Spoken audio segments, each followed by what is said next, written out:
Welcome to Private Club Radio, your weekly source for industry education, news and discussion. Broadcasting from Tampa, Florida, ladies and gentlemen, here is your host, Gabriel Aloisi. This is probably my favorite episode that we've done on Private Club Radio. So much going on. First off, we're going to have a master class with Gary Collins of Master Club Advisors, and Gary is going to give us some tips on how to bring more golfers, and you're not going to believe what it is. He's actually proposing that golf professionals at private clubs give free lessons on the driving range. Free lessons. It's a wild idea. You got to find out what that's all about when we have Gary on here shortly. After that, we're going to be speaking with a good friend of mine, Marc, who I brought up on this show about a month ago.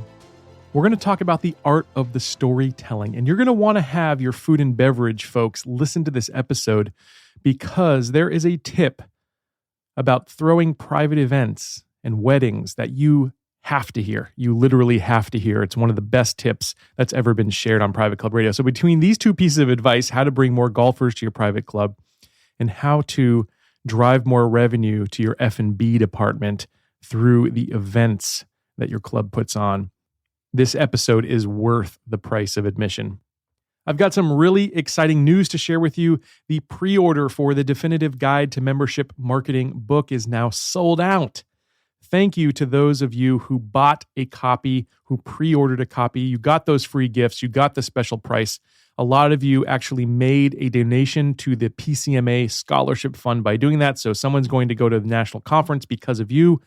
We sold so many books, I think we'll be able to pay for someone to go to the conference this year, which is really exciting. And just want to say thank you to Michael Crandall, who had this to say about the book. He wrote me this email the other day. Michael writes, "Your book is super. There's nothing like it out there, not even close. Congratulations." Thank you, Michael, for those kind words. And everyone who's read the book so far has similar things to say, which I'm really pleased about because to be completely frank with you, I was a little nervous when I wrote that book. After it was done, I said, I'm going to send this to a lot of people who've been in the business 3 times, 4 times as long as I have. What are they going to think? And luckily, people have really embraced the message. There's some rogue concepts in there, folks. It's not your standard run-of-the-mill membership type, marketing type book. There are some intriguing things, some hacks, some little-known secrets that I'm sharing. I hope you can pick up a copy. You won't be able to get a pre-order, of course, but you'll be able to pick up your copy on March 31st when it's officially released. You'll be able to find it on Amazon, on Barnes & Noble. In fact, you can pre-order the book on those sites right now as we speak. And if you do want a signed copy, you can, of course, purchase one at membershipmarketingbook.com. So thank you so much to all those who pre-ordered the book. I hope you enjoy it, and I hope it's a guide that serves you well for many years to come. Now, the last thing I want to mention before this episode really gets kicked off is that I'm excited to be bringing a presentation, a pre-conference education to the PCMA National Conference. It's going to happen on September 24th. It's an all-day event. I'm calling it the Digital Marketing Bootcamp. So if you've been kind of stuck on your online marketing or not sure what to do, worried about privacy issues, all that's going to be explained in my Digital Marketing Bootcamp. Head on over to askpcma.org and you can sign up for the conference and sign up for that education. I'm really excited to be bringing that to folks in Nashville. All right, it's time to start the masterclass. And now, it's time for your monthly masterclass, presented by Master Club Advisors. Well, welcome to the second edition of Masterclass presented by Master Club Advisors. Today, I am joined by Gary Collins of Master Club Advisors. Gary, welcome to the segment. Thank you, Gabe. Proud to be here. We love your show. You do some incredible stuff. Yeah. Norm and I really like your show. Well, I've loved having Norm on as a guest. I'm excited to have you. First off, let's get started. Give me a little background about yourself, Gary. Been in the club business all my life, all my working life. First job out of college was in the club business, and I absolutely love it. I worked for many years for Club Corporation of America, Robert Dedman. In the early days, I was a manager of the year in the CCA system. I worked for Perry Dye, We had Japanese money. We were buying clubs all over the country. At the end of my career, I was working for Laco, the people who own Riviera. Mm-hmm. We had a management company. Riviera has hosted the U.S. Open, the PGA Championship. It's a spectacular facility. It's one of my favorite golf courses in the world. It's been a great business for me. I really, truly love the club business. I got to get my hands on some of that Japanese money. It sounds pretty good, Gary. It was pretty good at one time. It kind of disappeared there for a while. Well, Gary, today's masterclass is going to be on growing the game of golf, and you've got some outside-the-box ideas. The one that caught my eye immediately was you think that people should offer free golf lessons at the club. Let's talk about that. Gabe, I can't tell you, this is outside the box, and I would like to lay a little foundation for it first. I really believe that we've got to grow the game. We all know that golf got oversupplied. And I know you work in membership and marketing. And listen, dues are the lifeblood of every club. You've heard it a million times. Sure. We're in the dues business. Mm-hmm. And if we're going to add new members, if we're going to have all clubs be successful, we've got to get a bigger base playing golf. And to get that bigger base playing golf, we may have to do some unusual things. When we talk about marketing, we talk about different and better. What makes your club different and better? And we hear all the time, we have great food. Clubs do have great food. And private clubs tend to have really highly maintained, great golf courses. We have a great golf course. But if every club has great food and a great golf course, what makes you different? Yeah, what separates you from the pack? Exactly. Exactly. I think one of the things that could make us different is if we were known as a club where you really learn to play golf, I believe people would be lined up around the block to join. If you knew that when you joined this club, your handicap was going to improve by 25%. If you knew that your children were not only going to learn the core values about golf, about integrity and honesty, but that your children were going to be better players and we're going to develop a lifetime skill that would help them in business, maybe even get collegiate scholarships, everybody would be wanting to join. Yeah. And I think one of the ways that we could be different and better and make people want to join is if they knew by joining this club, they would be a better golfer. And one of the ways we could do that is if we provided, they're not free lessons. They're included in your dues. You're already paying dues.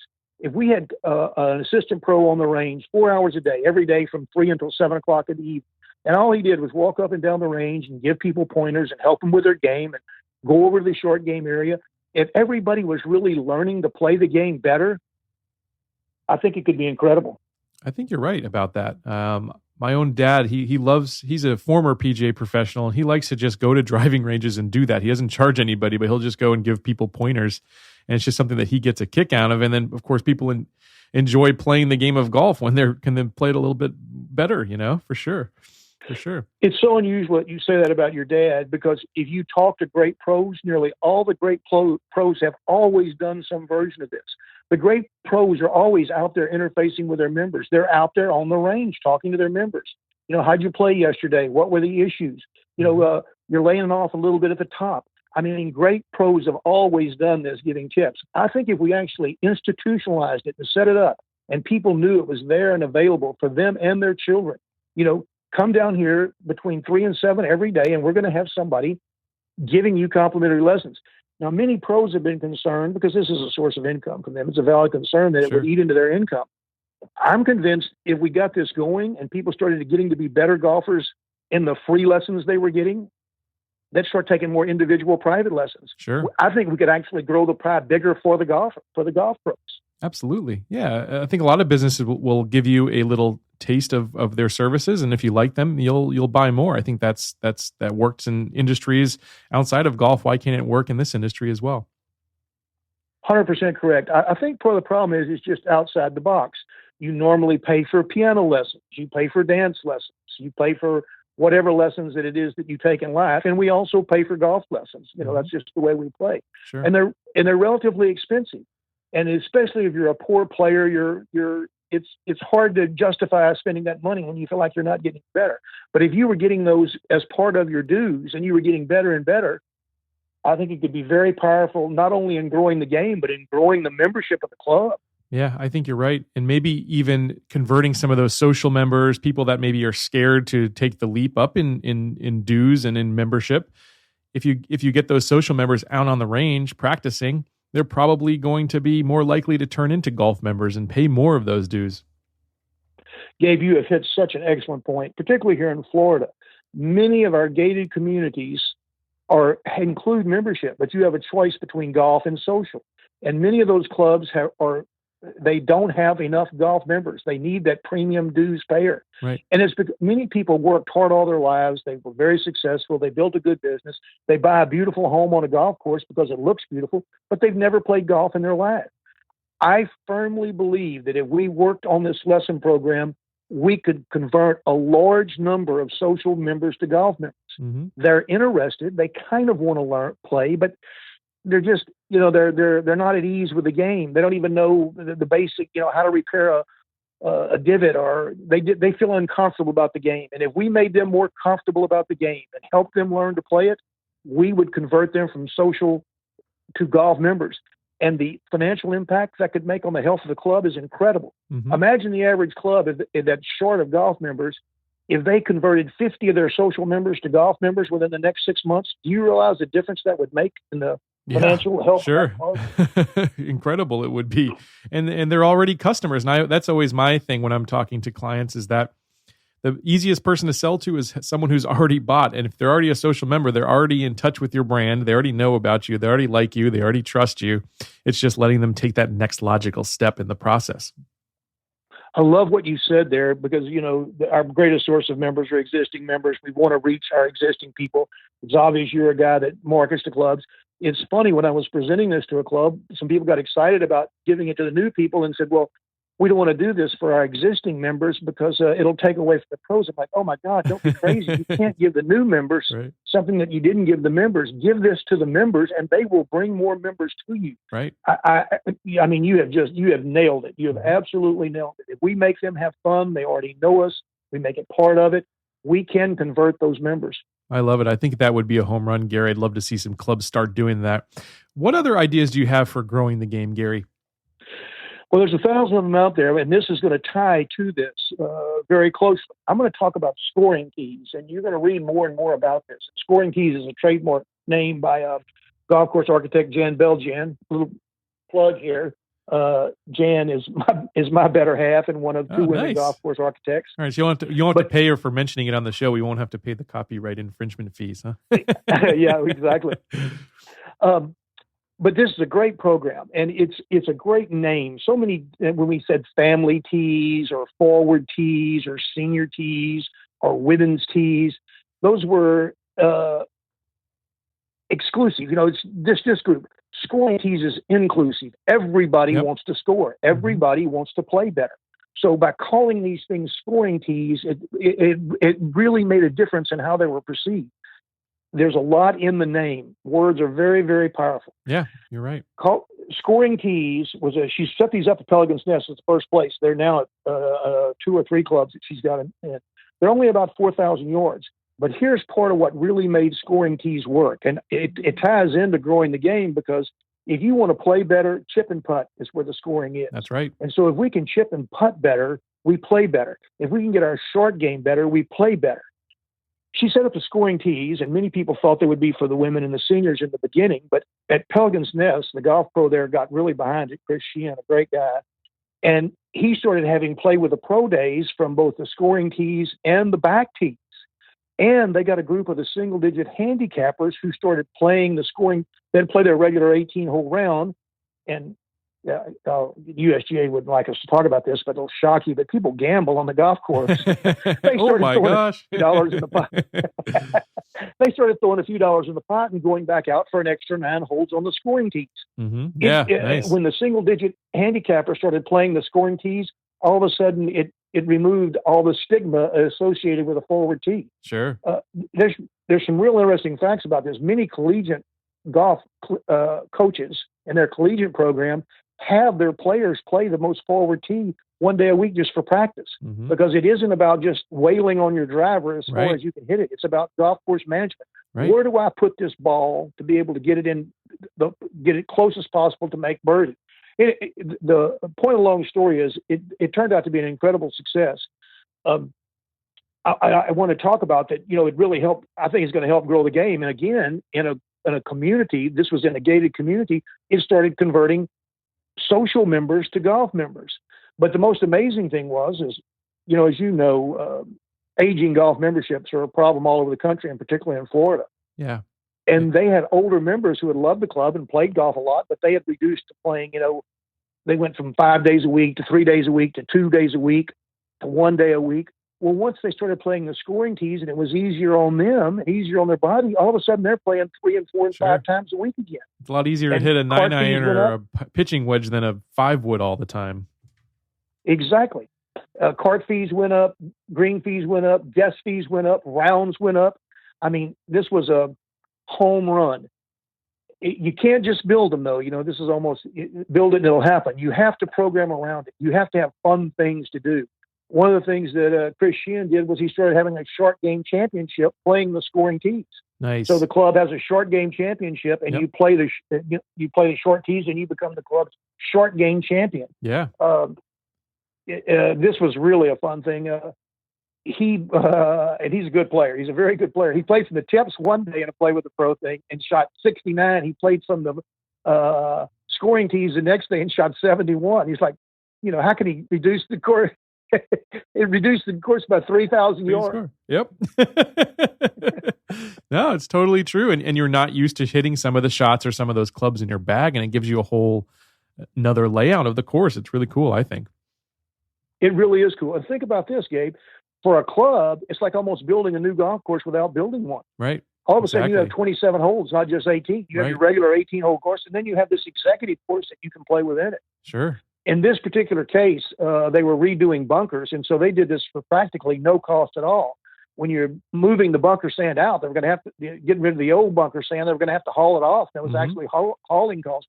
Rather than haul it off, they just used it to build the tees. Nice. So Very for practically nothing, they got these. They built an entire new 9 holes. That's awesome. I love that idea. Do you know if any architects are starting to actually build that into their designs or anything? Because I think that would be really cool. It really is cool, and it's being talked about a lot. You're going to see Jan talking about this.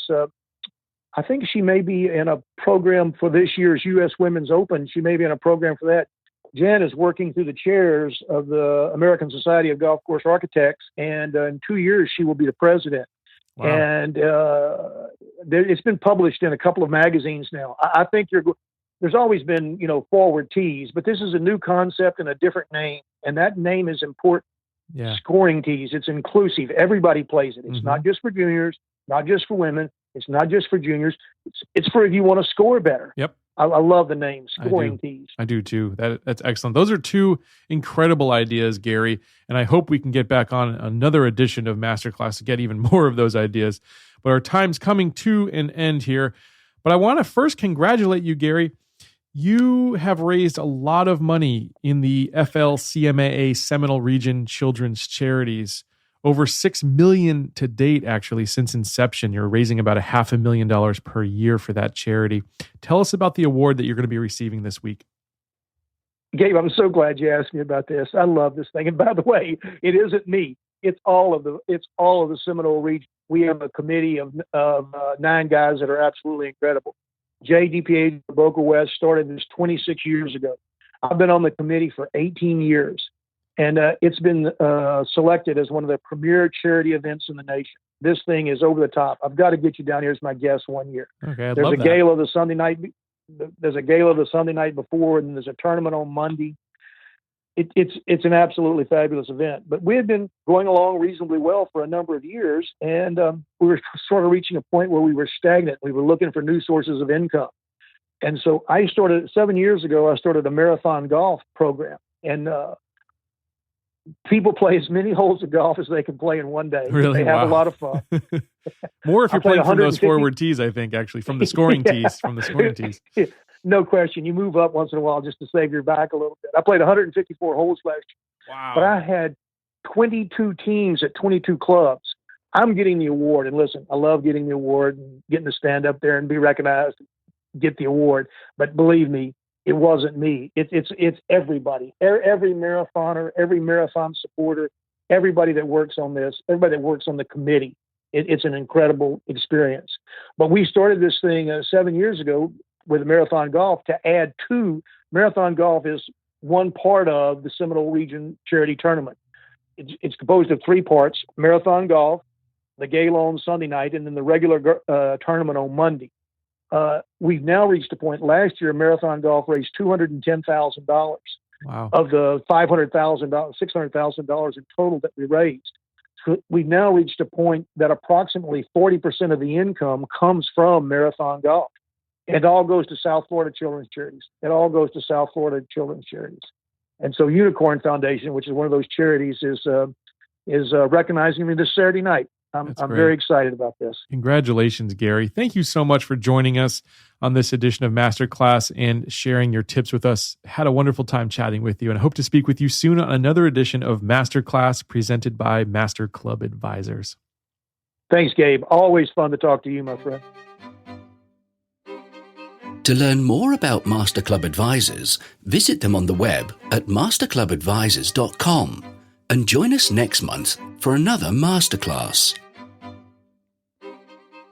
We get so many guests on this show. I think I've done almost 100 interviews at this point, and that might just be the best advice that I've heard in a long time, or the most outside the box idea, at least, that I really think could work. So I'd love to see some clubs incorporate that. All right, now we're going to do something a little different here on today's episode. I really want to set the stage for our next guest, Marc Ensign. So Marc is a storyteller, and this is a story that he actually gave on a mutual friend of ours' other podcast. It's called Story Jam Theater, which is a live performance that happens here in Tampa. And so I'm going to play for you this clip from Story Jam, which is Marc's own personal story. It's one of the most inspiring things I've ever heard. It's probably in my top 3 best stories I've ever heard of all time. And it's really worth the listen. So I hope, if nothing else, the story inspires you and drives you to be a better manager, to be a better membership director, to be a better whatever you are. And after this story, we'll bring Marc on to talk about how to tell a great story and how your club can really brand itself, differentiate itself by telling a compelling narrative. Have a listen.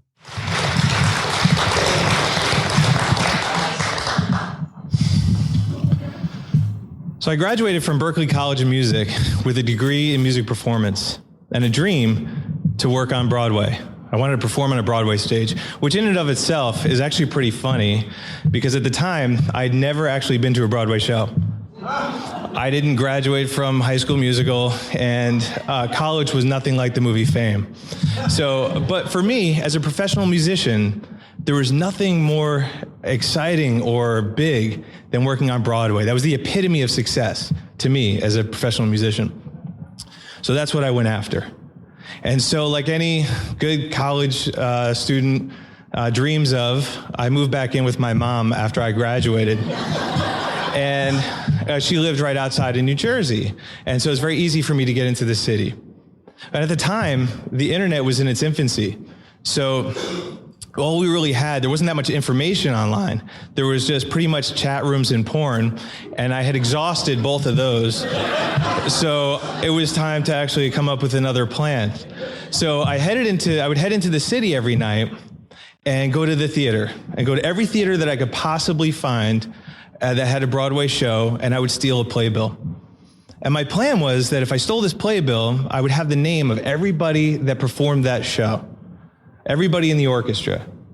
So night after night, for weeks, until I had a stack of playbills for every show that was open on Broadway. And then I went over to the Musicians Union, because when you go to the Musicians Union and you're a member of Local 802, you would get a directory of all the names and addresses and phone numbers of everybody that was in the union, which is everybody that was on Broadway.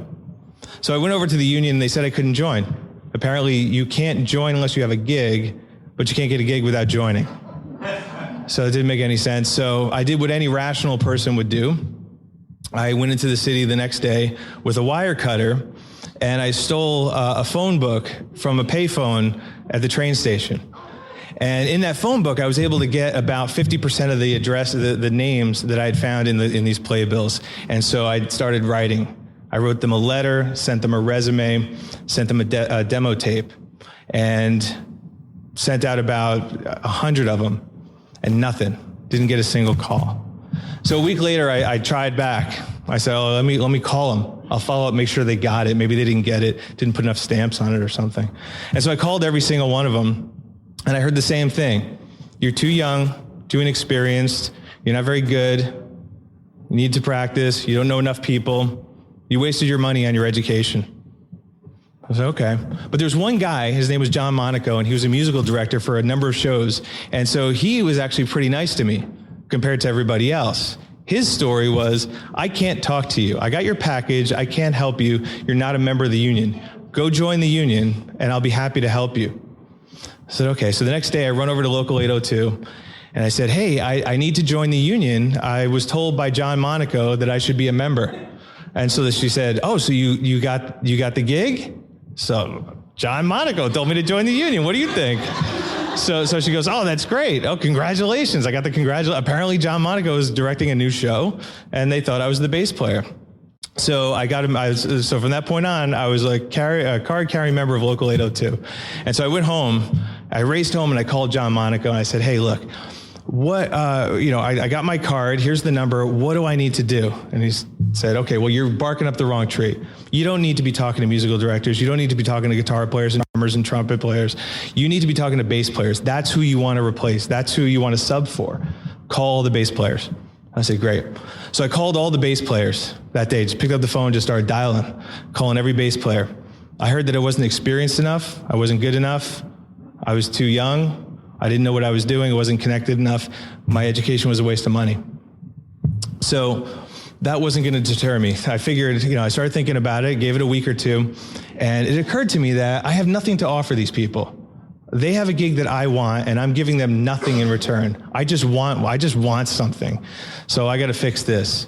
So I call them all up again. I said, hey, this is like 2 weeks later. I'm writing an article for Bass Player Magazine about what it's like to work on Broadway. Now, Bass Player Magazine was the biggest bass magazine in the world at the time. Would you like to be in the story? I'll feature you in the story. Every single bass player said yes. So all of a sudden I had a meeting with every bass player where I figured I'd interview them, find out what the hell they need for me to get this gig. And so I had an interview with every bass player. I got to sit in the pit of every single show on Broadway. I got to copy the music from every show on Broadway. I got to meet every single musician in the pit, and I was the guy. So it was perfect. It was the perfect plan with one exception. I didn't write for Bass Player Magazine. And they were expecting an article. So after I had talked to everybody, okay, I got all the information I needed. Now I think I can get the gig. But what I did was I called Bass Player Magazine. I figured, why not? So I called Bass Player Magazine. I said, look, I'm friends with all these people that work on Broadway, and I wrote an article about what it's like to be a bass player on Broadway. Would you guys be interested? And they said, we'll take it. Send it over to us. Perfect. Except I didn't write the article. I just interviewed the people. So now I have to write this article. They're expecting the article. So I write this article and I get it out. So they actually gave me $400 for it, which was hilarious because I was going to give it to them for free just to save a little face. And I sent the article came out in the magazine, and I followed up with a phone call. And everybody said, thank you for the article. So I said, great. Now, what about the show? Is there any chance I can get on the show? It's this thing where I gave you something. Now I want something. And they said, well, you're too young. You're not experienced. You're not good enough. You're not connected enough. So your education was a waste of money. But there was one guy that was really, really nice to me. He said, I can't tell you how much it meant to me to be in that. And he just kept saying that. So I was like, well, let's talk about it over dinner. And so I took him out to dinner, and I was all ready with my pitch. I was going to get this show. I was going to knock this out of the park. And he was talking about his dad, and his dad was a bass player, and his dad had passed away 15 years earlier. And I didn't know at the time, but his dad had played for all these incredible musicians. He was the bass player for Bob Dylan, for Jim Croce, for all these amazing, amazing performers. The problem was back then they didn't actually put your name in the liner notes. What they did was they just never heard of you. You were a studio guy. You came in, recorded the record, and you left, and nobody ever heard of you.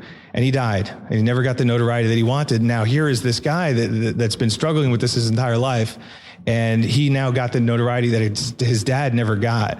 And it was such an amazing, like just seeing the pain on this guy's face. And so I threw my pitch out, and I was like, you know what? I need to write an article about your dad. I'm the only guy here that can actually pull this thorn out of his paw. Let me write this article for you. And I can't make any promises, but I'm gonna do everything I can to get it published. And so I wrote an article called "The Most Famous Bass Player You've Never Heard of." And I worked my ass off, and I got that article in the magazine.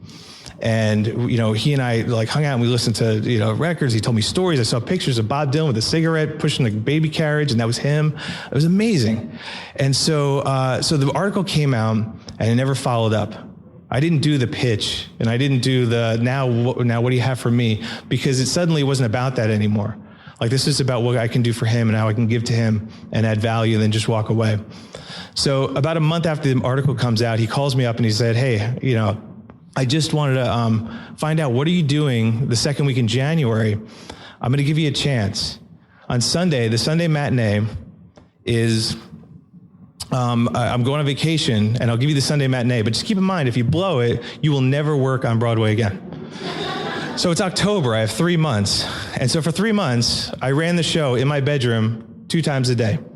I ran the show with the lights off, with the lights on. I had flashlights that I pointed towards my face to mimic like the lights on stage. I would kick the music stand over to see if I was able to recover with the music on the ground. I put the music out of order to see if I can figure it out. I would play without music. Every time I was in the car, I would hum the bass line. That's all I listened to for 3 months.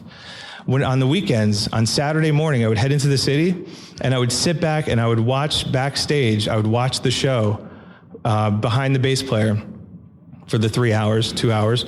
And then they would all go to dinner, and I would play the show with my headphones on in the seat that I would be sitting in. And then they would come back, and I'd sit and watch the second show. And I do this twice, Saturday and Sunday. For 3 months, I practiced the show every single day. I went and watched the show 4 times a week.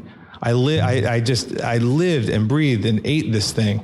It's all I would listen to. I wouldn't even spoil my brain with other music. It's all I would listen to. And so the months went by, and by the time it was my shot, I was going into the city. I had already played the show on Broadway. I had played it hundreds of times in my brain. Not a night went by that I didn't picture every single note in that show in my head. I played every single note in my head. And so when it was time to actually play the show, I had already done it. It was old news. I already got the standing ovation. I was good. Now it was just a matter of just showing everybody. Like, everybody was catching up with where I was a month or 2 months ago. And so, I got there, set up my stuff, totally relaxed, was completely in the moment. And I kicked its ass. I killed the show. And so when I got home, by the time I traveled from the stage to my house, there was a message on the machine from his while he was on vacation that said, hey, I don't know what you did, but the musical director recommended and highly suggested that I make you my #1 sub. Congratulations. And so within a year, I was on tour with the show. And apparently, I was old enough, I was good enough, and my education wasn't a waste of money. Thank you. If that story doesn't inspire someone out there, they probably don't have a pulse. What a great lesson to never, ever, ever, ever, ever give up. My guest today is Marc Ensign. He is an influencer. He's got a blog that's reached millions worldwide. He's the founder of Loudmouth Authority Marketing. He's a former musician on the Broadway show Rent. And honestly, he's just an all-around good guy. I'm so happy to bring him on today to talk about storytelling and the art of telling a story and building your influence online. Marc, how are you doing today? Welcome to Private Club Radio. I'm doing great, Gabe. How are you doing? I am doing excellent. So a couple weeks back on this show, I mentioned to listeners about you and gave them some tips on how to turn what they're talking about or turn their brand message into a story. And so I figured, why not have the guy who is the inspiration for all that really say it in his own words here on the show? So I'm hoping you can do that for us today. Sure, I'd be happy to. Yeah. So Marc, in your opinion, why are stories so powerful? Why do they trump facts? I think they trump facts, and I think they're so powerful is because that's how we as human beings connect. From the time we're born, we're being read stories. We go through school reading books, reading stories. Songs are just stories put to a melody. I mean, we're surrounded by stories so much of our life, and then all of a sudden in business, we try to make things very linear and black and white and factual, and we remove the story, which is the one thing that really kind of connects us all. And so, by bringing that back, bringing story into your business, it really it brings us back together. It really attaches somebody to your company on a much deeper level. So on Private Club Radio, most of our listeners are general managers, and they're trying to both solidify their membership, get them to sort of sing the same tune, and also attract new members to the club. A lot of our clubs out there are looking for new members. So can they do that with stories? How do they go about it? Absolutely. I mean, I think, well, first of all, I think you can really accomplish anything on a business level by telling a story, by connecting with somebody. Now, of course, you have to have the facts, and you have to have be able to back up everything that part of what your story is. Once somebody does connect with you through the story, but the story is really what attracts somebody initially. So, from the perspective of a manager of a club. If you're just trying to sell memberships and that's all you're about, and look, our grass is really green, the sand trap's really sandy, and it's going to cost you X amount of dollars, you should sign up today. Mm-hmm. It's not going to work as much as if you tell a story that really kind of attracts somebody to the meaning behind your club, or what your club really stands for. And then once you've attracted them with that story, then you're standing up by, hey, our grass is really green, our sand trap's really sandy. Mm-hmm. But so those facts are definitely necessary, but it's really that story that initially makes somebody feel attracted to the club. And in addition to that, it's also that thing that keeps them coming back. Mm-hmm. So it becomes that thing where it's like visiting an old friend. Right. Where that story is something that you guys have with your members, you have with your club, the members have with your club, that has them feeling like they're part of something bigger and better than just, I'm going to play a couple rounds of golf. Right. Yeah, it's something that unifies everyone, I really feel like. So what I'd like you to do is maybe walk us through the anatomy of telling a good story. What makes a good story, and how do you actually build a story from facts? Okay, so really at the core level of a story is, if you look at movies, if you look at books, if you look at if you look at any story that's really kind of stood the test of time, it always follows a very similar kind of outline, or a similar kind of map. And basically it starts with a character. That character has a problem, and then at some point meets a guide, somebody else other than themselves, a secondary person, and that person has a solution to that problem, or has a plan, or has some direction. Mm-hmm. That guide challenges them to take action, and that action either results in something successful, it's a happy story, or some kind of failure, it's a drama, or something that's a little more difficult. All right, Mark. Well, can you give me an example, maybe in pop culture or a movie, where that story arc actually takes place?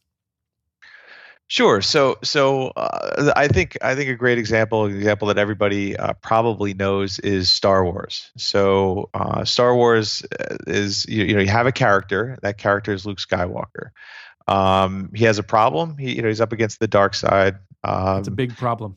that's a pretty heavy problem for one guy to take on. I mean, it is the dark side after all. Then he meets a guide, somebody that can help him, and that guide is Obi-Wan Kenobi. Obi-Wan introduces him to a solution, or a plan, or a way, and that way is the Force. So you have Luke Skywalker, dark side, meets Obi-Wan Kenobi, introduces him to the Force, and then there's calls him to action to take down the Death Star. And that results in success, blowing up the Death Star. Everybody's happy. We all live happily ever after until the next movie. Until they go backwards in the next movie. Until they build the next Death Star. Right. So it is, and it's prevalent in so many different movies and so many different books and so many different areas of life, and it works. It really works. It does bring people in. And now, of course, when you're talking about a club, I can't imagine, anybody out there listening is battling, the dark side. But there is, there's a story behind that club, or there's a story behind the person that started the club. Maybe it's the founder, and what's the founder's story? Or because it's a major investment and a major ordeal to build a club like this. You don't just do it because I got nothing else to do, I'm going to go build a club. I mean, you invest your life, and this is your life's work has been built into this. There's something deeper than I just like to play golf. Right. So many of our clubs have incredibly storied history about how the founders got together and actually came up with one of these things. Maybe they took a piece of land that was barren, or there's all sorts of stories out there. And it's really that you have to draw that out of folks sometimes because they forget it. So do you actually have any tips in order to build a story, Mark? Like how do you search into the soul of a company and draw out that narrative that's going to be compelling?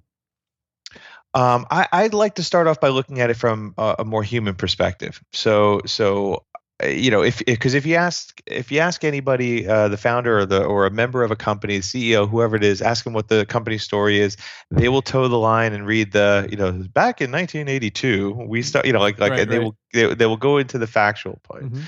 So I always like to kind of pick at the person that I'm talking to, what's your why? And just using you as an example. You have a successful marketing agency, and then you started working with clubs. You started this podcast. I know there's an enormous amount of time and effort that goes into this.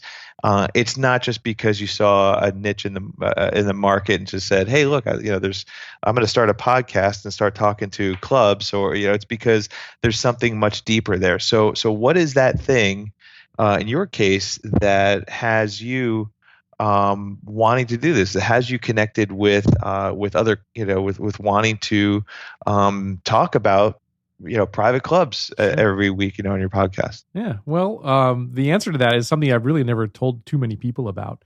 But what happened was I was alone on a desert island, Mark. That's how it all starts. That's how every great story starts, right? Is the dark side involved in this? Or? No. I was in the Asia Pacific. I was living in the Philippines. I had gone out took a year off with a friend of mine, and my uncle was living on this little tiny island, a speck on the map. It's called Siquijor. It's about a 30-mile wide island out in the Pacific. And what happened was my really good friend who I was living with and my uncle both had to go back to the United States to take care of some personal business. And it left me on this island all alone with nothing to do, literally nothing to do. I mean, this wasn't an island that had McDonald's or anything. It was a completely remote place. And I ran into a guy playing some basketball at the community basketball gym. And he says, "Hey, Gabe, you like to play tennis?" And I said, "Yeah, I do like playing tennis." And he invited me over to his club. It was the first club I ever joined. It cost me $20 to join this club. First private club I ever joined. And I found a community there. And it really saved me from probably going insane by myself in this really remote place. So I guess that would be what got me started. Okay, so now I would challenge you to go even deeper than that. Okay, because I think that I think there's some level of not truth. I mean, some level of truth there. Not that I'm suggesting that you're lying or anything else, but I think there's something deeper because because you showed up at you went to that club. At that point, you were an adult at that point. Mm-hmm. So you went to that club because it was a familiar or safe place, and then that kind of it kind of solidified something that you already knew. So you how long have you been playing golf? I've been playing golf since I was 3 years old. Actually, yeah. My father was a PGA club professional. Okay. All right. So there you go. So now, like now we're talking about you're starting. I mean, you have golf running through your veins. This came down from dad, and I'm sure you had some pretty. I'm sure you had some pretty great moments with your dad, and uh, um, Look, yeah, I still playing do. golf He over still the years. beats me. He still beats me. He's almost a 70-year-old man, and it's extremely embarrassing. He just beat me last weekend, in fact. Nice. So All pissed. right. Mm-hmm. So I'm so pissed. So I would start digging deeper in there. Okay. So here you are, an adult. You have a successful marketing company. You've decided to dedicate a good chunk of your time, attention, and professional life to surrounding yourself with clubs like this. This is like, I mean, this goes back to when you were a kid. Like you're Mhm. bringing some of that back into your life. You're positioning yourself where you're an authority in this industry to kind of bring, I would even challenge to kind of bring some of this into your family, where your dad was PGA level player, and so clearly you're not, because he keeps beating he's Clearly, beating I'm you at not. 70 Yes. years old. But this is something that really kind of positions you as an authority in this Mhm. industry, where your kids are probably right around that age where you're going to start where you get to I'll stand up teach them the game. Yeah, exactly. yeah. Yep. And so there's so much more here than, I visited this club and in the Philippines. Now that's part of your story, but your story started well before that. Mhm. And what I would challenge you to do is really kind of dig back into those years and about what it was like, watching your dad and going to the club with your dad and kind of tell that story. I mean, this isn't Mhm. like you're not a guy that draws really nice logos and then saw a hole in the market that you decided to fill. You're a guy that has this running through their veins, and you just happen to have a really strong marketing background and creative eye, and so you're able to bring all of that together. Like, who better to understand and design and get your club better than the guy that has really nailed both sides of this thing, not just the marketing, but really understands the club, because you grew up there. Mhm. And so I would, like start to create your story based on that. Like really start to dig into that. And what that does is a club that might be interested in hiring you begins to see you as and this isn't a pitch for you, so for your listeners. So if anybody's, Well, thank if you. anybody's You're wondering, like, hired, Mark. You're hired. but what I mean is like anybody that, like, if I'm a club and I'm looking at three different potential companies, it'd be really hard to say no to you, because you get me. Mhm. You get the club, you understand the passion that goes into this. You're not just looking at it from a marketing eye. You're one of us. So if I'm And hearing you so right, it's the building this story really builds that personal rapport that takes the face of the business, and it makes it something that's not cold anymore, but something that's very human. Am I getting you there? yeah, and you're creating a why, again, there's a big difference between your why being, oh, there was nobody else doing it, so I figured, I could get a whole bunch of clients. Like, boy, that doesn't feel very good if I'm looking at hiring you and and I'm Right. just I'm the hole in the market that you decide to fill, Yeah. Right. versus I want to hire somebody that is on that same, that really understands, it's part of the family, that knows what it's like to be so passionate about the sport. Mhm. And so when you start telling that story, it's a whole different it's a whole different level of connection. Again, it becomes really difficult to say no to that, to question your integrity, to wonder if you can do the job. Like, all those things get thrown out. And the same Mhm. thing from a club perspective. If there, as a club, if you're telling the story about why you started this club and how important it is to you, and it's not just about, it's not just like we're not just we didn't just see some land and dug a couple holes and then and put up a building and now you can go play golf. Like, this is about so much more. Right. And you start telling that story and people will just flock to it because we all want to feel connected. Like, we don't mind paying more. We don't mind jumping through hoops when it's for something that we want to be a part of, that we want to feel connected to. Right. And a club is a great example of that, because that really is like many people see it as a bit of a home away from home. It's where they network. It's where they go to relax. They go to de-stress. They go to have fun. They go to meet with clients. Like, it's someplace that really has to have some meaning to them. Right. Yep. Perfect. It's so true. I mean, why do you think though that clubs and other businesses forget to tell stories? Why do they get so wrapped up in the details? I don't think it's so much that they forget. I think that there's this idea that companies don't like to. They're afraid to show. They're afraid to stand up naked in front of the room. Okay. I guess for lack of a better word. Right. Where if you find out my flaws or my faults, then you're going to think less of me. When really the opposite is true. Now, if your flaws and faults are, hey, I'm a bank robber and I've like we want to keep that to yourself. But by allowing yourself to stand up and naked in front of that room, you're giving a human side of the company that most people don't get to see. And we connect with humans. We don't connect with. I mean, we're attracted to logos. We're attracted to colors. We're attracted to the location or the price or whatever all that other stuff is. But we fall in love with stories, and we fall in love with other people.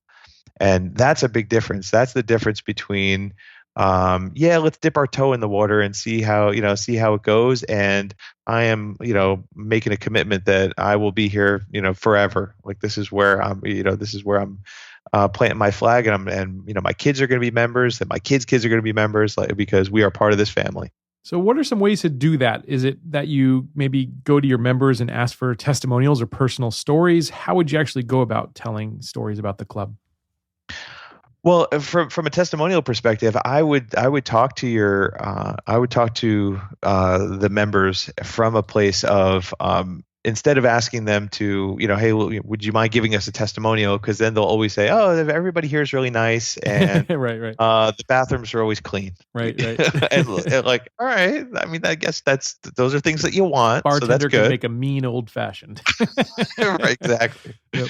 So there definitely is that. However, if you could ask your members, what was one of the best experiences you can remember on the course, in our club, and they start telling a story about, maybe a conversation they had with somebody, or sometimes maybe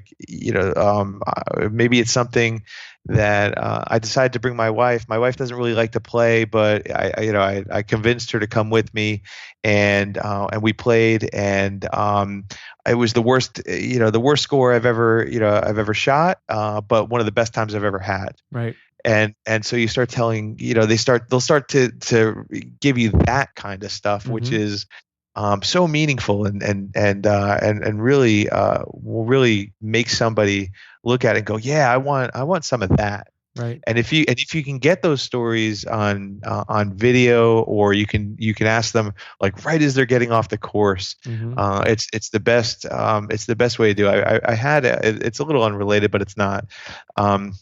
I had a client of mine that was it was a wedding band, and they must have had 200 written testimonials on their website, and nobody spent more than 8 seconds on that page. And it was clear that nobody was reading them. Right. Nobody really cared. And 200 of them is going to really do anything, because it's just too much to actually read. Sure. And so they probably said nothing like you mentioned before.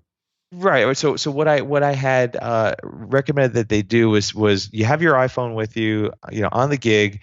When the gig is over and the bride comes over to give you that final payment, ask if she'll do a testimonial in front of the camera. And it doesn't have to be professional. You're just holding the camera, and he did about, over the course of a month, did about 6 or 7 of them. We erased all the other testimonials, put these 6 or 7 video testimonials there. There were no more than about 45 seconds each, and like all of a sudden that page jumped to about 3 or 4 minutes that people spent on the page. But more importantly, the phone was ringing off the hook, and it was because everybody was watching these videos. Like, brides were watching these videos, and this is 4 hours after somebody, Right. This bride got married.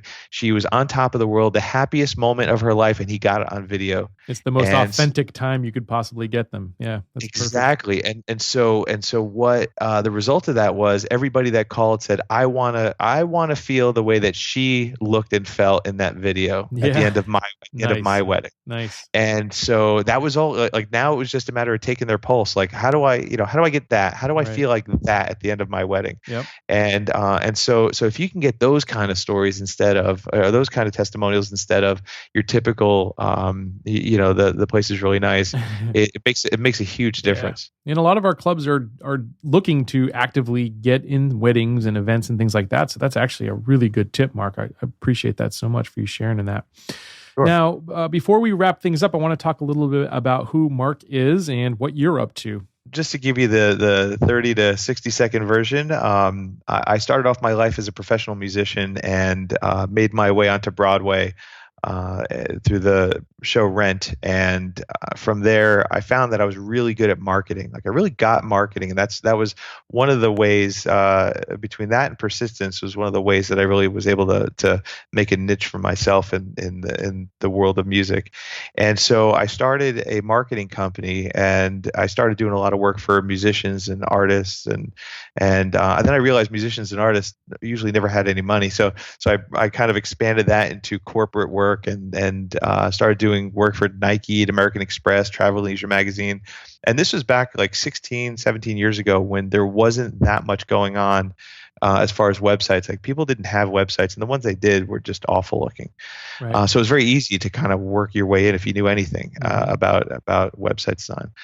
Fast forward, 16, 17 years later, and here I am. I've worked with at least 1,000 companies on their marketing, and felt completely unfulfilled. I always had this dream that I was going to make a difference in the world, and working for the local plumber and electrician. Not that there's anything wrong with that, just wasn't fulfilling to me. It didn't feel like I was making a difference. Right. And so I left that company and started a new company called Loudmouse. And it's loudmouse.com, loudmouse.com. And what we do is we specialize in coaches, speakers, authors, and entrepreneurs. And it's not just that, but it's like people that have that mission, that the mission-driven entrepreneurs, those that really want to get out, tell their story, make a difference, clarify their message, and kind of bring it to the forefront, get it in front of a lot of people. Marc, how do folks reach out to you and get in touch with you if they want to learn more or possibly work with Loudmouse? Sure. You can go to the website, Loudmouse, loudmouse.com. I feel like I have to spell it because Loudmouse. Right. I feel like I have to spell it because like half the time everybody goes loudmouth. Right. I'm like, oh, not loudmouth, it's loudmouse. And so like that, then I get self-conscious about it. Like, do I have a lisp or something? Like, maybe I don't realize that I'm just not saying it right. Right. So loudmouse.com, or you can reach out to me directly at Marc with a C at loudmouse.com.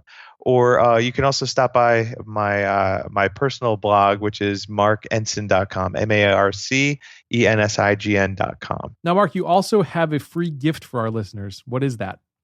Sure. So if you go to loudmouse.com, there is a sign up on the homepage for a free ebook, and it's a book called Search Engine Humanization. And what it is it basically is going to teach you how to increase your search engine rankings by being human. So what that means is how to basically befriend Google into seeing you as an authority in your field, while also really connecting with your audience visitors. So this is not a silver bullet on how to change your meta tags or all this other technical stuff that's probably tripped you up in the past.